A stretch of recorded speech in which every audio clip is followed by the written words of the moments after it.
La réplique des bâtonniers Cailloudi à M. Olivier Pierre, l'avocat Travail français. des Nations Unies sur les détentions arbitraires. 20 ans de prison, 20 ans de travaux forcés. Quand j'ai entendu cela tout à l'heure, j'étais derrière mon écran, j'ai été sidéré. Parce que tout cela est intervenu sans enquête réelle, sans instruction. Le dossier a commencé il y a 5 audiences. Il n'y a eu que 5 après-midi d'audience. On est dans le cadre d'une procédure en tout point dramatique. Et cela mérite évidemment que la communauté internationale soit saisie et au plus haut de celle-ci. Il y a un œil qui regarde et qui juge les juges. C'est celui de l'ONU. Nous avons saisi le groupe de travail sur la détention arbitraire et nous attendons avec confiance ses conclusions afin que soit stigmatisé ce procès qui déshonore un grand pays. Maître Pierre-Olivier Sur, l'avocat de Vital Caméré, joint par Lucie Mouillot.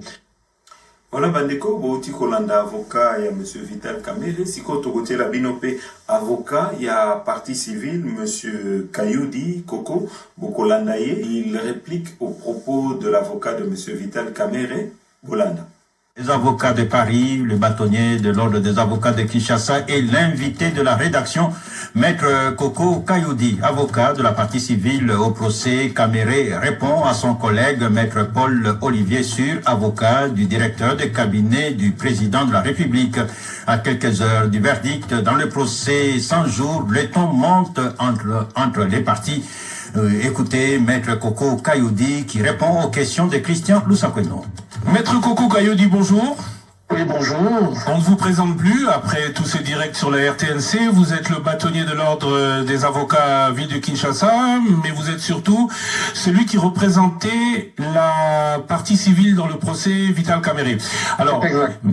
Maître Pierre-Olivier Sur, ancien bâtonnier de Paris, avocat du Vital Caméré, s'est exprimé hier. Il a notamment dit qu'il va aller aux instances internationales parce qu'il contestait la régularité de la procédure pour le procès de Vital Caméré. Vous avez tenu à réagir. On vous écoute.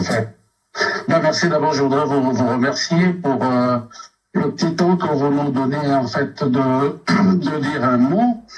L'intervention de l'ancien bâtonnier de Paris me paraît tout simplement inopportune et voire même un peu maladroite parce que les règles de notre déontologie, il le sait, interdisent que nous puissions intervenir et commenter, n'est-ce pas, les affaires en justice, surtout lorsque celles-ci sont en cours. Or là, vous avez un dossier qui est en délibéré et je crois qu'il se serait plutôt abstenu de faire un commentaire sur le dossier. Mais ce qui nous interpelle plutôt, et ce pourquoi nous avons tenu à intervenir, non pas pour commenter le dossier dans lequel une décision va intervenir, mais pour, si vous voulez, indiquer à l'opinion ce que je considère quand même comme inacceptable, que l'ancien bâtonnier de Paris, qui n'a pas le dossier, qui n'a pas été à l'audience, s'autorise de faire des insinuations sur le fonctionnement de la justice de ce pays. S'il avait lu sérieusement son dossier, il se serait rendu compte que les enquêtes ont débuté et que son client a été interpellé 2 ou 3 mois après. La procédure a été régulièrement et minutieusement menée par le parquet général près la cour d'appel de Kinshasa, Matete. D'ailleurs, lui-même ne s'est pas plaint de cela. Et deuxièmement, les règles de procès équitable auxquelles il fait allusion, écoutez, c'est pas un apanage d'un avocat français.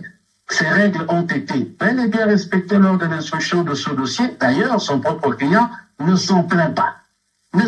À 20 ans de travaux forcés pour détournement de deniers publics et 15 ans pour corruption.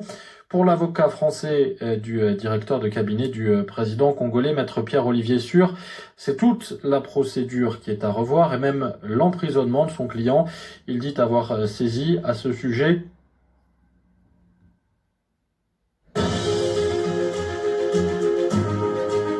ordre juridique qui est en rapport avec le dossier judiciaire. Et il va même plus loin pour évoquer le cas du Sénégal qu'il aurait pu mettre à genoux. Je considère qu'il y a là quand même une condescendance, évidemment pour lui, qui est quand même assez atavique et qui est inacceptable qu'un avocat, qui qu'il soit, ne puisse avoir de leçons à donner sur le fonctionnement de la justice au Congo. Et enfin, si vous voulez bien, je comprends que il se rend compte que finalement son action est une action tout à fait de jactance. Et sans doute qu'il se rend compte de l'inutilité de cette action, de l'inanité de cette action, en tout cas de son inopportunité, parce qu'il a conscience qu'en saisissant le groupe de travail des Nations Unies, il n'y aura aucune réponse qui puisse avoir une certaine contrainte sur le fonctionnement de la justice en République démocratique du Congo. Alors, je comprends qu'il s'est fait piller, non pas pour se taire, mais je crois qu'il aurait bien fait tout simplement de prendre son train à la gare de Lyon jusqu'à Cornavin en Suisse, aller saisir le groupe de travail, que d'essayer de toiser la justice d'un pays. Et enfin, lorsqu'il parle du dossier auquel il a eu accès, lui, je comprends qu'il ait eu peut-être une seule partie du dossier. Les pièces dont il parle, rétraçables, les versements, les virements, pense-t-il que les 2000 pièces qui sont dans ce dossier, c'est des lettres d'amour que les parties se seraient échangées? Mais il s'agit bel et bien des éléments de preuve qui ont été apportés. Et lorsque votre radio lui pose la question sur la corréité, mais l'ancien bâtonnier botte carrément en touche, en vous évitant complètement, comme si la notion d'ordonner, d'ordonnancer est une notion, mais c'est dans le Larousse. Et dans le petit Robert, ce n'est pas en arabe, c'est en français. Il botte carrément en touche parce que visiblement, lui n'a pas vu dans ces dossiers-là le tas de correspondances que son client a adressées pour donner ordre à ce que les fonds sortent. Donc il était quand même important que pour vos nombreux auditeurs à travers le monde, que cette mise au point soit faite et que si l'ancien bâtonnier a des arguments, parce qu'il a des certitudes, etc., bien écoutez, entre le prononcé de la décision, il n'y a pas une autre juridiction, en tout cas pas les médias, et qu'il n'a qu'à les verser ou attendre sereinement la décision qui a été annoncée pour le 20 juin, puisqu'ils ont des certitudes, puisqu'il n'y a rien dans le dossier. Attendons sereinement que le tribunal se prononce, et si le tribunal est convaincu par ce que la partie civile en l'occurrence a développé, le tribunal tranchera. Si le tribunal n'a pas été convaincu, le tribunal acquittera, et en ce moment-là, on verra bien l'avocat qui a de leçons ou qu'il intervient dans le processus judiciaire, non pas à travers les médias, ce que nous nous sommes interdits de faire depuis. Maître Koko Kayudi, sans rentrer dans les détails, Maître Paul-Olivier Sûr parle. This is Lumen, the first device for hacking your metabolism. With just one breath, Lumen tells you what you're currently burning for. De Vital Kamerhe lors du procès, de pièces qui ne sont intervenues qu'au niveau de la plaidoirie, en dernière minute. Est-ce que ces pièces sont aujourd'hui dans le dossier du juge? Je vous remercie. D'abord, c'est une méprise, encore une fois. Vous ne pouvez pas parler de plus de 2000 pièces qui sont dans le dossier à Kinshasa en vous trouvant dans un salon à Paris. Ça n'a aucun sens. Pour quiconque a suivi l'instruction, vous avez suivi, la partie civile a posé des questions à un certain nombre de témoins autour de leur enrichissement. Mais tout ça est documenté, c'est étayé. S'agissant de l'acquisition dont parle mon confrère, mais pourquoi son client lui-même ne l'a pas contesté et s'est fondu en explication en disant que le bien ne lui appartient pas, appartient à son épouse, à leurs enfants? Pourquoi ne s'est-il pas pourfendu? Et lorsque mon confrère vous parle d'un prêt bancaire pour cette acquisition, je crois que c'est encore tout à fait une méprise. Parce que le contrat existe et ce contrat est signé du mois de juillet 2019. Et le prêt qui est d'un certain montant, lorsqu'il vérifie le prix d'acquisition, les prix de l'achat des meubles et le prix de la rénovation, mais écoutez, nous sommes à 3 fois plus le montant du fameux prêt bancaire, et mon confrère ignore par ailleurs ce que la banque a dit au sujet de ce fameux prêt bancaire. Donc je crois qu'il faut de la mesure et de la retenue, surtout lorsqu'on n'a pas eu accès complètement à un dossier, parce qu'il a dit avoir pris le dossier en partie, il aurait eu le sens de la mesure.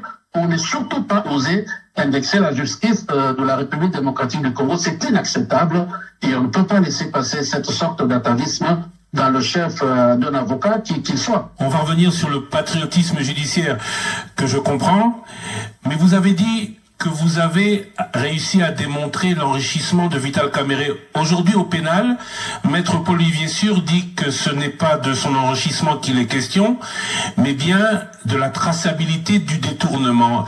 Est-ce que cela a pu être établi formellement par la partie civile?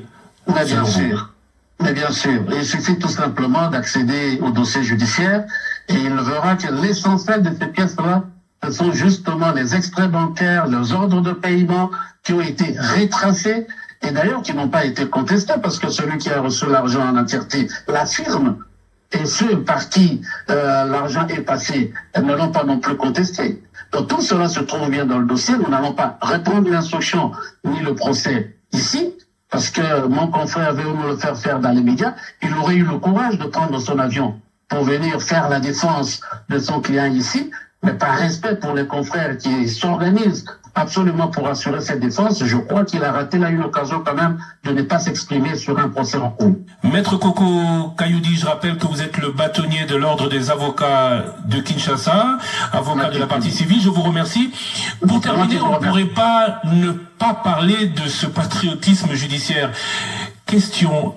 Si vous, avocat, vous rendez compte que la justice de votre pays n'est pas dans le droit, que ferez-vous? Les voies de recours existent. Et c'est pour ça que nous aspirons et nous sommes un état de droit, les voies de recours existent. Lorsque la procédure, j'estime qu'elle n'a pas été bien suivie, les avocats savent comment il faut contester les procès-verbaux, on ne va pas le reprendre sur une radio. Lorsque une décision a été rendue et que j'estime, que mon client estime ne pas être satisfait de la décision, il me donne mandat, j'exerce le voie de recours. Donc ces voies de recours ordinaires existent, il existe également des voies de recours ordinaires, extraordinaires, comme il existe lorsque les voies de recours internes ont été épuisées, la possibilité, en raison d'un certain nombre de conventions qui ont été ratifiées par notre pays, la possibilité de saisir un certain nombre d'instances. Mais si c'est une question de détention d'un client, ben, il suffit de s'adresser aux autorités pénitentiaires et carcérales pour régler ce problème-là. On ne peut pas jeter de l'opprobre sur l'institution judiciaire d'un pays, tout simplement au nom des honoraires qu'on a obtenus pour défendre un client. C'est tout à fait hors de question, inacceptable. Maître Koko Kayudi, je vous remercie. C'est moi qui vous remercie. L'avocat de la partie civile au procès Kamerhe, Maître Koko Kayudi, qui répondait aux questions de Christian Lusakweno.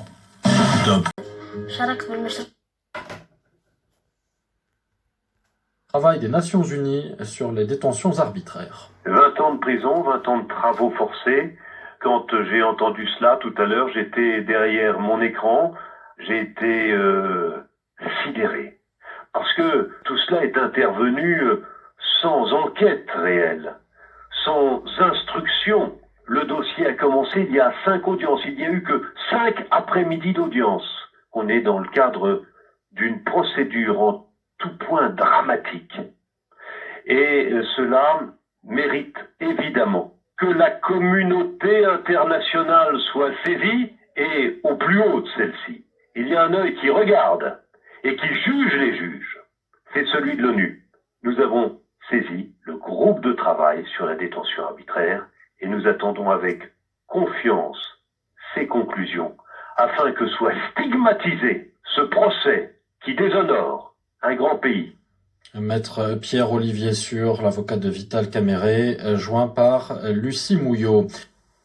Voilà bandeko bauti kolanda avocat ya monsieur Vital Kamerhe siko tokotie la binope avocat ya partie civile monsieur Kayudi Koko bokolanda ye. Il réplique aux propos de l'avocat de monsieur Vital Kamerhe. Bolanda. Les avocats de Paris, le bâtonnier de l'ordre des avocats de Kinshasa et l'invité de la rédaction, Maître Koko Kayoudi, avocat de la partie civile au procès Caméré, répond à son collègue Maître Paul Olivier Sur, avocat du directeur de cabinet du président de la République. À quelques heures du verdict, dans le procès 100 jours, le ton monte entre les parties. Écoutez Maître Koko Kayoudi qui répond aux questions de Christian Loussakweno. Maître Koko Kayoudi, bonjour. Oui, bonjour. On ne vous présente plus après tous ces directs sur la RTNC. Vous êtes le bâtonnier de l'ordre des avocats ville de Kinshasa, mais vous êtes surtout celui qui représentait la partie civile dans le procès Vital Kamerhe. Alors, Exact. Maître Pierre-Olivier Sur, ancien bâtonnier de Paris, avocat de Vital Kamerhe, s'est exprimé hier. Il a notamment dit qu'il va aller aux instances internationales parce qu'il contestait la régularité de la procédure pour le procès de Vital Kamerhe. Vous avez tenu à réagir. On vous écoute. Tout à fait. Ben, merci. D'abord, je voudrais vous remercier pour le petit temps que vous nous donnez, en fait, de dire un mot. L'intervention de l'ancien bâtonnier de Paris nous paraît tout simplement inopportune et voire même un peu maladroite, parce que les règles de notre déontologie, il le sait, interdisent que nous puissions intervenir et commenter, n'est-ce pas, les affaires en justice, surtout lorsque celles-ci sont en cours. Or là, vous avez un dossier qui est en délibéré, et je crois qu'il se serait plutôt abstenu de faire un commentaire sur le dossier. Mais ce qui nous interpelle plutôt, et ce pourquoi nous avons tenu à intervenir, non pas pour commenter le dossier dans lequel une décision va intervenir, mais pour, si vous voulez, indiquer à l'opinion ce que je considère quand même comme inacceptable, que l'ancien bâtonnier de Paris, qui n'a pas le dossier, qui n'a pas été à l'audience, s'autorise de faire des insinuations sur le fonctionnement de la justice de ce pays. S'il avait lu sérieusement son dossier, il se serait rendu compte que les enquêtes ont débuté et que son client a été interpellé 2 ou 3 mois après. La procédure a été régulièrement et minutieusement menée par le parquet général près la cour d'appel de Kinshasa, Matete. D'ailleurs, lui-même ne s'est pas plaint de cela. Et deuxièmement, les règles de procès équitable auxquelles il fait allusion, écoutez, c'est pas un apprenage d'un avocat français. Ces règles ont été bel et bien respectées lors de l'instruction de ce dossier. D'ailleurs, son propre client ne s'en plaint pas.